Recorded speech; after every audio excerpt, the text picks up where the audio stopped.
My guest on this week's episode of Suds Search is Garrett Mehrguth, CEO of Directive. Garrett is an in-demand conference speaker. A few places you may have heard him present include State of Search, Digital Summit, Share 16, and SMX West. Garrett is an excellent podcaster and frequent podcast guest. After this episode, check out Garrett's impressive podcast called SaaS Marketing Makeover. This was an episode that I thought would go one way and ended up going in a totally different direction. I was struck by Garrett's perspective on entrepreneurship and the business side of agency life. Garrett seemed to have an almost endless amount of tips about how to pay employees, how to develop internal culture, and how to grow and scale an agency. These are the same tips and strategies he's used to build Directive to over 100 employees. Grab something cold to drink and join me for a conversation with Garrett Mehrguth. We'll talk about SEO for SaaS companies. He'll tell me how he's used LinkedIn and gift cards to drive ridiculous sales numbers. And I'll spend a little time talking about the $70,000 minimum wage at his company. All right, Garrett, welcome to Suds Search. How you doing? Good. Glad to be here, Mark. Thanks for having me. This is an awesome show. Excited to be here. Thank you. I'm really excited to talk to you. I wanted to start with a question I got from Greg. So I was preparing for this interview. He's telling me you've got a strategy for using LinkedIn. It involves giving out gift cards. Yep. Do you know what he's talking about? And can you tell our audience a little bit about this strategy? Yeah, man. I'm like Santa Claus over here. We just handing out gift cards. So, no, what we were trying to do is solve this, I like to look at marketing as fundamental problems that we're kind of struggling with and based off the technology or the reality we have. And so the problem I was trying to solve was when you sell a high average order value product, it's traditionally to a specific audience, a niche. When you do that, Google Ads has some fundamental flaws in that Google Ads does a very poor job, if any, with firmographic targeting. Yeah. And so let's say you're an SEO agency like we are, and there's 1,000 people searching for SEO agency a month. I need people who will pay my minimum fee, which is going to be much higher than the market, right? A lot of these SEO shops still don't charge a lot, right? So I got a lot of people who can't afford us. And then I only want software companies. So now I go from 1,000 people to almost no one. And then if you niche and you just target SaaS SEO agency, there's not a lot of volume, so you can't really scale. So that's kind of the problem on Google Ads. And on paid social, you have a really high cost per download of these assets. But then if you call somebody who downloaded an asset, they don't want a meeting. They're at the informational stage of the buyer journey, not the purchase stage. And so we were using gift cards to see if we couldn't essentially incentivize people from apathy to a sales action, and it's worked really well for us. So as simple as just like a Starbucks gift card or an Amazon gift card. Yeah. And what that allowed you to do is get from that information portion a little bit further down the buyer journey. Is that how I'm to understand it? Yeah. Yeah. So what we did is we built out a financial model, and we took all our pricing, our gross margin, lifetime value, customer acquisition cost, and we kind of built out, okay, how much can we afford? How much can we pay for a demo, let's say, right? Okay. So if you have a cost per demo, the goal shouldn't be lowering your cost per acquisition. It should be lowering your cost per demo in any way possible. And what I found is these auction-based environments we all operate in, lowering your cost per acquisition is much more difficult because it's an auction. So every time a competitor enters or wants to pay more for something, it drives up your price.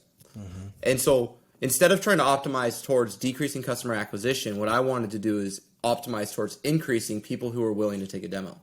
And so I focused more on activation than acquisition.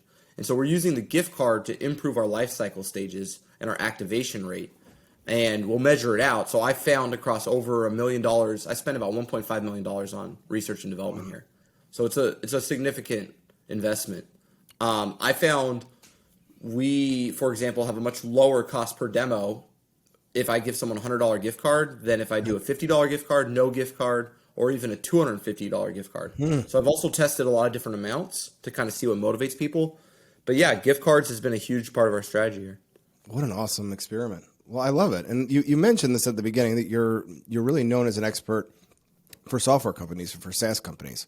Yeah. I'd like to learn more about that. It's like we're both SEOs, but I don't work in your world at all.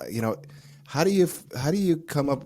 How did you begin to work in that niche? Were you always doing this? Were you working at a place where this is what they did, and you just been doing it ever since? Or how did you find software?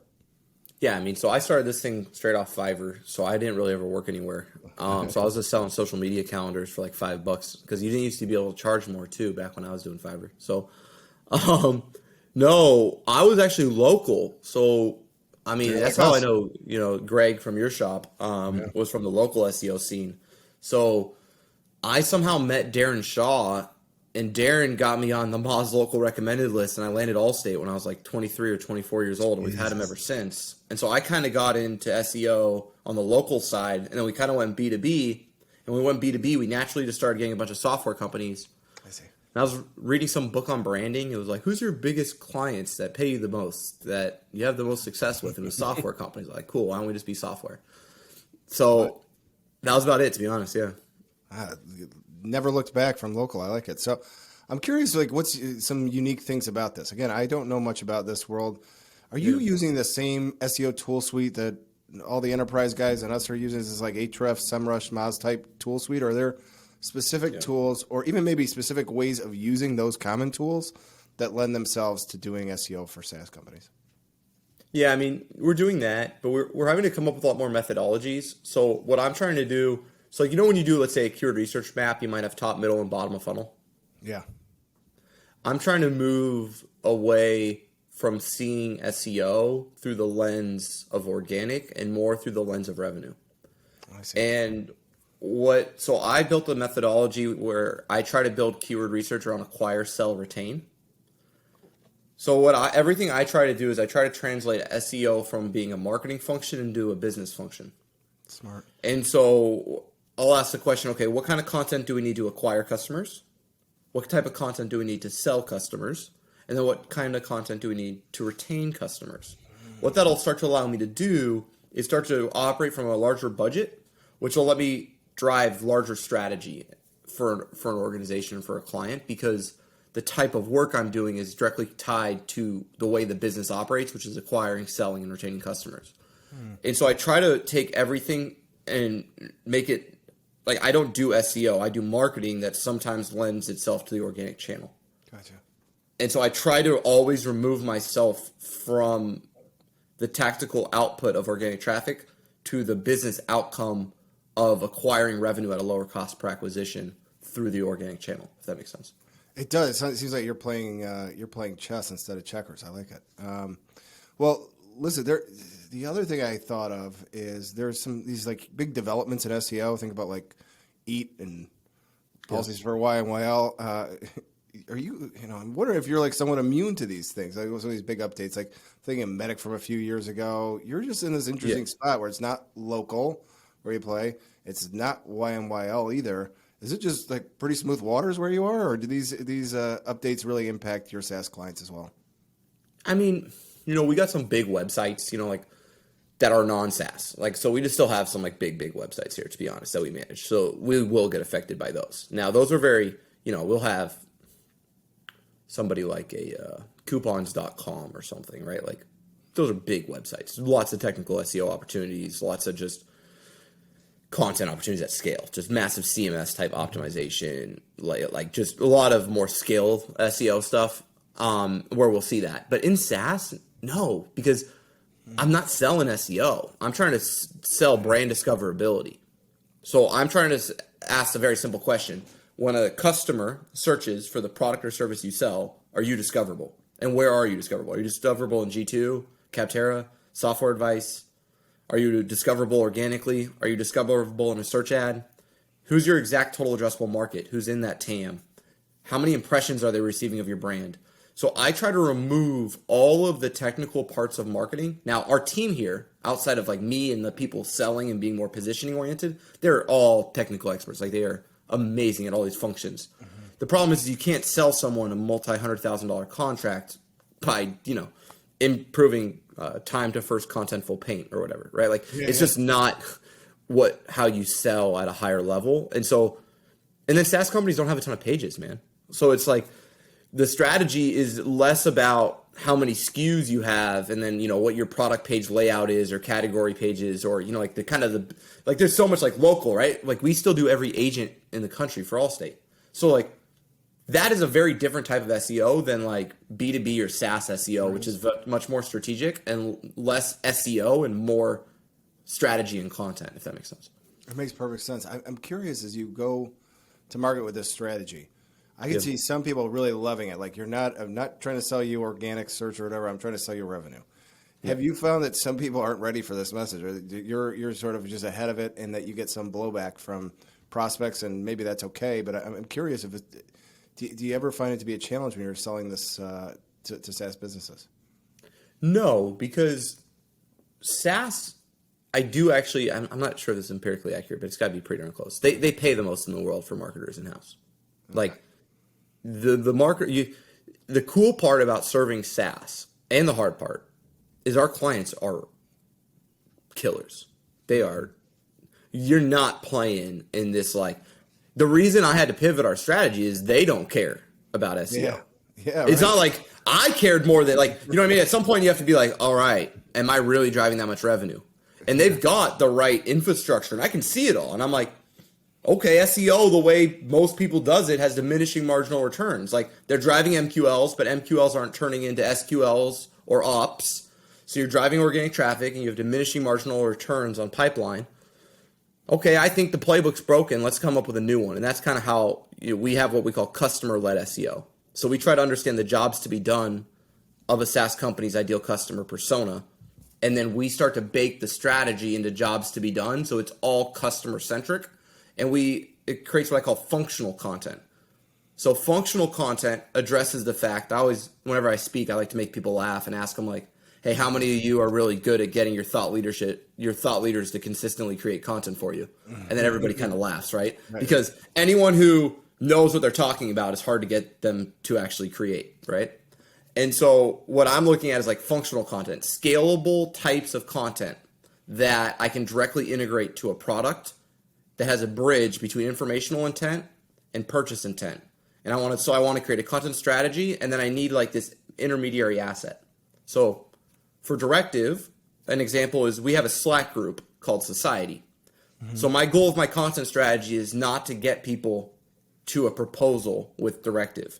The goal of my content strategy is to get people into my Slack group. And from my Slack group, get them to love my brand. And from the second they love my brand, I just need to wait for the timing to be right. So I'm not about trying to manipulate or control human actions. I'm trying to understand the nature of a buying journey as a human, and then recognize that the biggest driver of sales actions is timing, is intent. They have to need a new agency. You can't just this, right? We can't show up there and have an agency. We're going to have to wait till that contract runs out or whatever. So my goal is to more focus on the brand and that connection between content and that next step. And I help our clients do that as well. It's interesting. It's just like such a very high, empathy quotient over there with you guys. I think that's really interesting. I think one of the things I also wanted to dwell on that you mentioned, you started talking about keyword research. Yep. I really like your approach to this. But just the rudimentary parts of SEO for SaaS businesses could be challenging. Whether that's keyword, we could use keyword research as an example, but like this probably applies to link building or technical or anything else. Like part of it would be for some SaaS companies, there's no awareness that this exists. Like it's not a commodity product. It's a brand new kind of thing. And so you need to raise awareness. So I'm just thinking about keyword research. I'm going like, how do you do keyword research when there's no awareness of this? You must have a real sense of the buyer journey like you talked about. But how do you kind of think about some of these rudimentary SEO things that we take for granted? Everybody knows. 100%. Right? It's like no big deal. Yeah. That's a great question, Mark.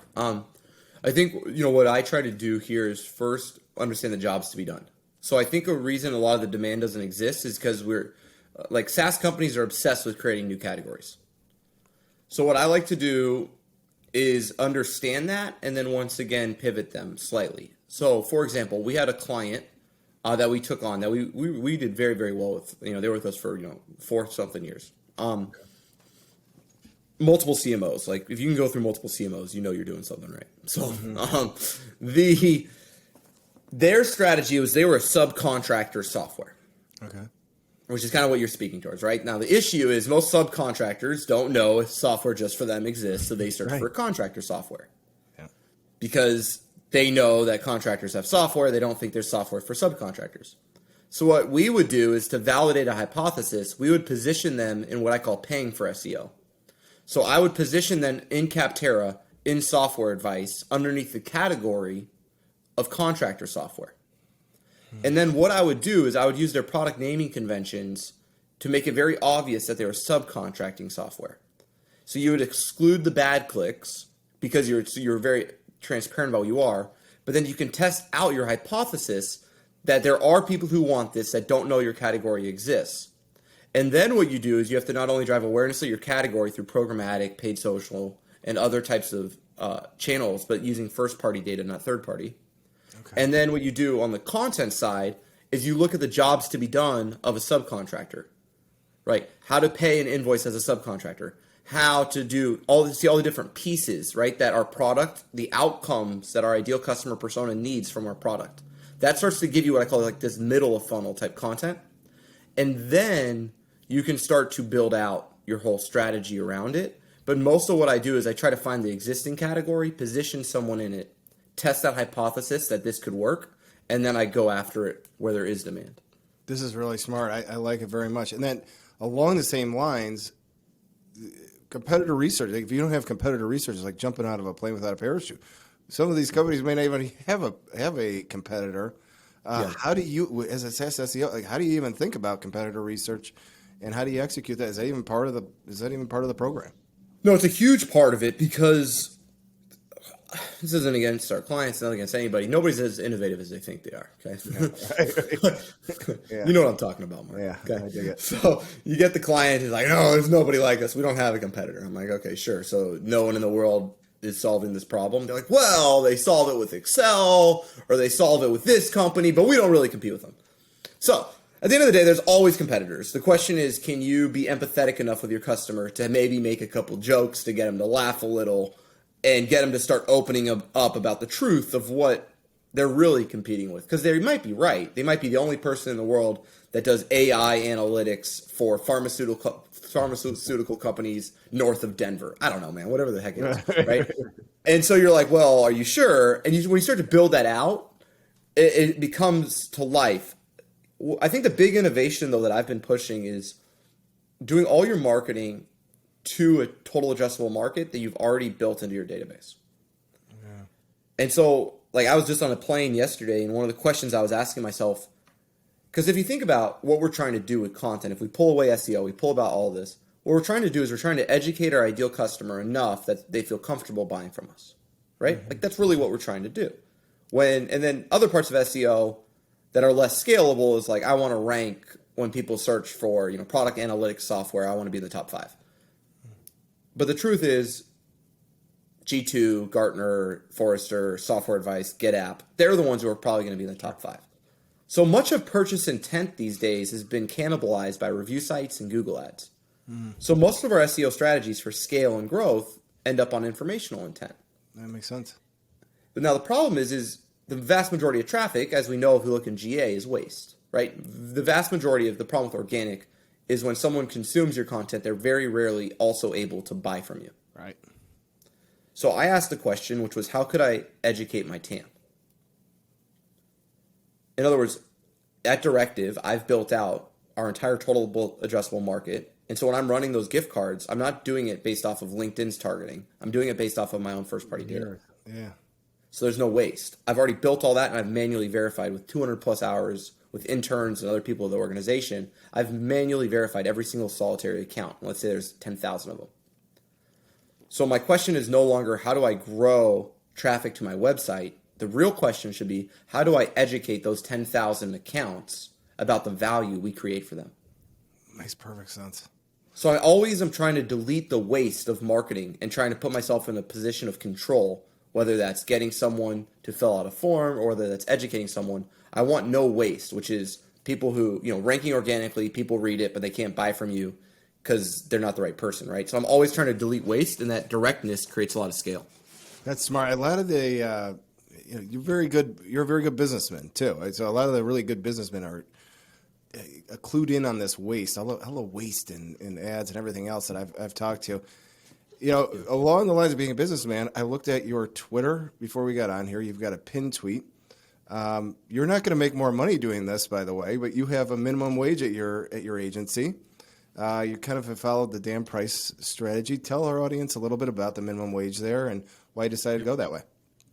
Yeah, so it's a living wage, so it's going to keep going up. It's not pegged to some absolute number. It's based off of a study done by MIT, and it's not my research or anything. It's just the true research that it costs to live in this country. Now, obviously, you can choose where you live. So I don't pay a living wage of San Francisco, right? I'm anchoring it to a universal living wage because our company is fully remote. But I take a lot of pride in the fact that I want to only do great work, and I want everyone who works for me to be able to start a family, buy a home, and have a life, not feel like they got to drive Uber after they've done 8 hours of keyword research, which is the truth if you're making $45K living in anywhere, really. So, and that's what our industry pays. That's what I was paying, right? You got that 45 to 52 entry level kind of team member, and the market will hold it. Now, the irony is, right when we just started to do that, you started to hear about, frankly, every agency I know is struggling to hire. Right? Everybody is. Even the restaurants, the coffee shops, everybody, right? Because the truth is their unemployment pays better than we did as owners. So it's the truth. And so I wanted to change that, and I wanted to prove you could do both. You could pay really well and grow. So, I mean, since February, I went from right around 40 people to over 150 people by September. 40 to 150. Yeah. So 3.5x, yeah, something like that. Yeah. And it's all from the marketing we do for ourselves. So, we spend almost $2 million a year on our own go-to-market strategy.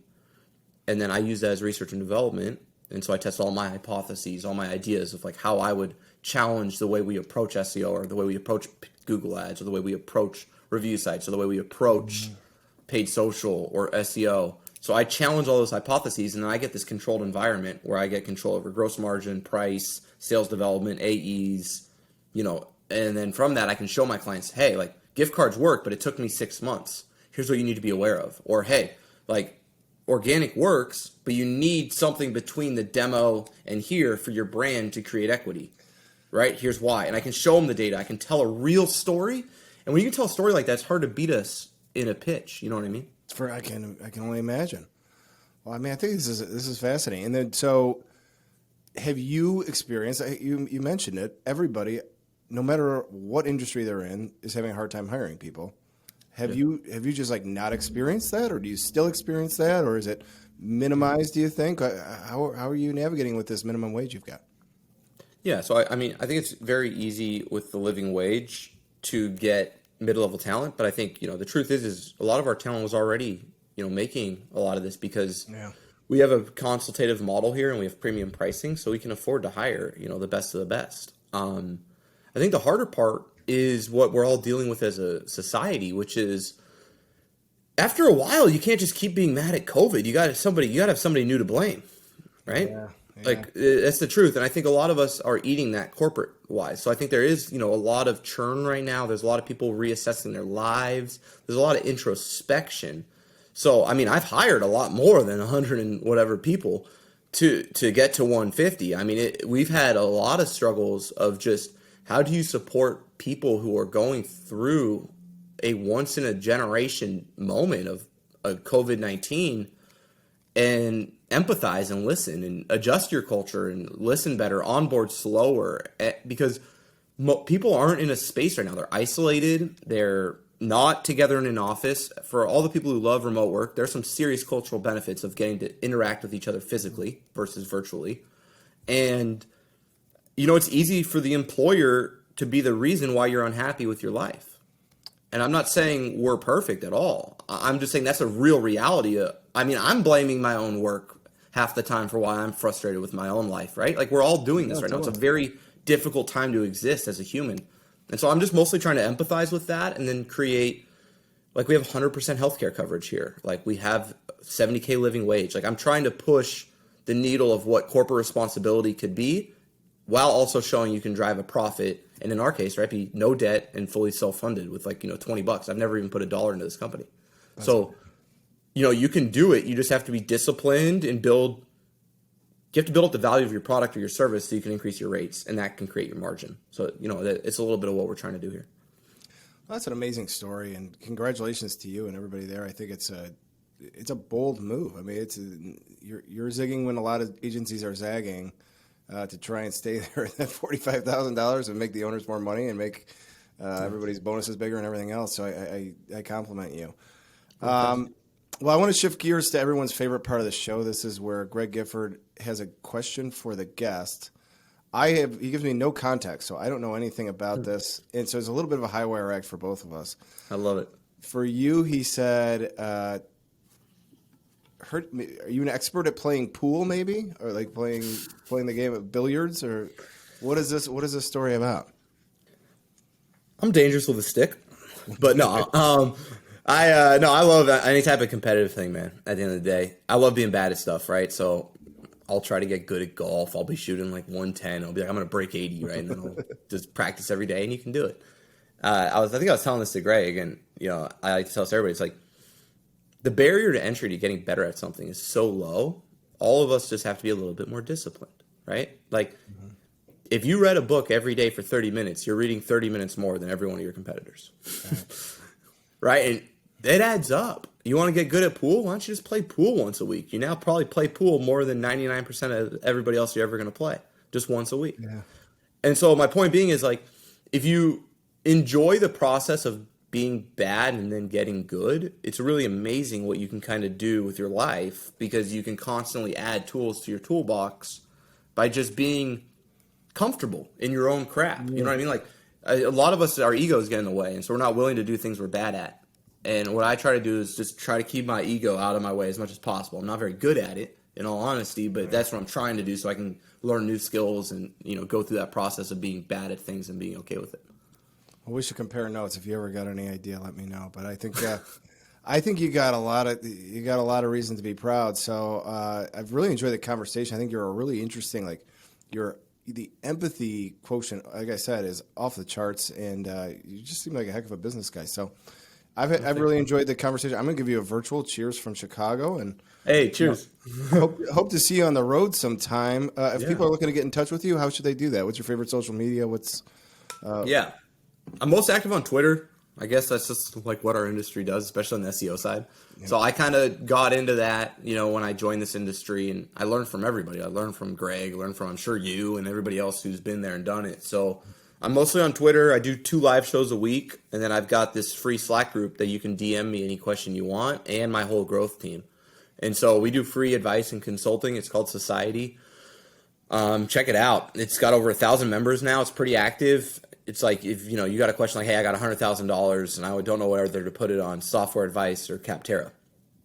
We'll help you get to the bottom of it, share data, and help you figure out the right answers free of charge. So if you need some advice or support and you're in software, check out Society, and I'd be happy to help in any way I can. Well, awesome. Well, Garrett, this has been awesome. I'm going to sign off for now, but we'll be back next week for another episode of Suds Search. Look forward to seeing you on the road, Garrett. Sounds good. Thanks so much, Mark.